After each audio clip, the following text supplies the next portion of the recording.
happiest moments of 2020 were because of Club Matryoshka, and we're online. I actually spent so much time online. I'm sure all of you guys did, but I never expected it to be like that. Like, okay, I was sort of looking at it, expecting it to be a bad year, but it wasn't so bad. Yeah, in retrospect, it wasn't so bad. Yeah. No, totally. I mean, it's really amazing how. I mean, you already have Club Matryoshka like in the pipeline, but then it sort of accelerated with the with Yeah. COVID. Yeah. What about you, Faye? How was your 2020?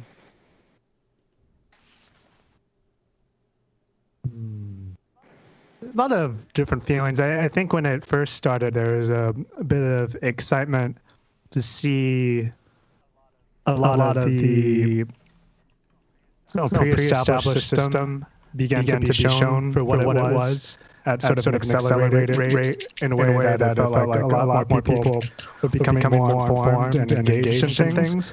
But towards the end of the year, like towards the middle of the year, I felt there was more so, not so much just like, I almost felt like reverting back to where things were, or sort of ignoring them, or that the system is so strong that it seemed almost sort of hopeless in a way. And I think there is still some of that, or well, not even just some or a little, but a lot of that sort of like existential crisis of where we are in the world right now. So that's still lingering going into this year, and especially with like this whole week and everything, and seeing the acceptance of a lot of those structures and Nazism and fascism in the States.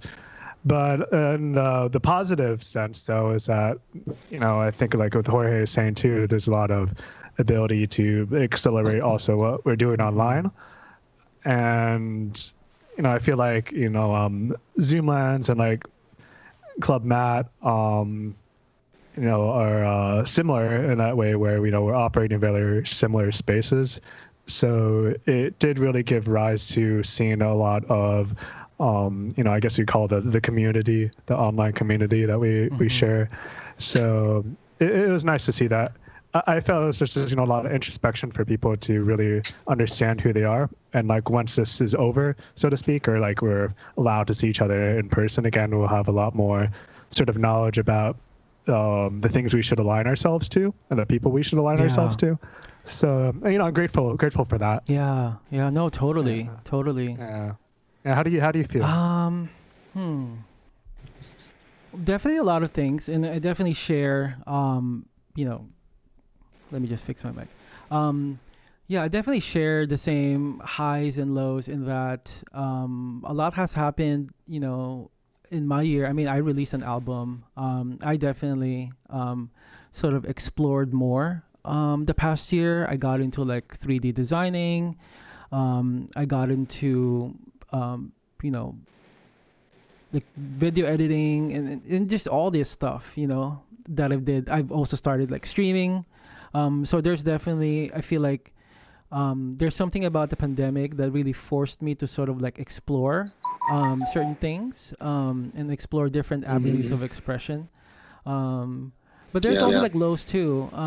Definitely that uncertainty of I guess, my whatever like artist career that I have in my head, like the uncertainty of like, would I ever tour again, or would I ever make a sustainable living from doing what I love?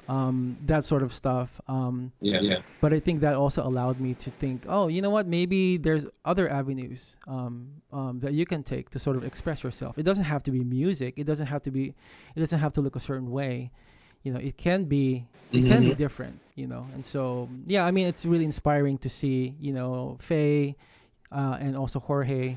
Not only as musicians and artists, but also like as like community builders, building platforms, having a label that actually showcases like underground music. I think it's really inspiring.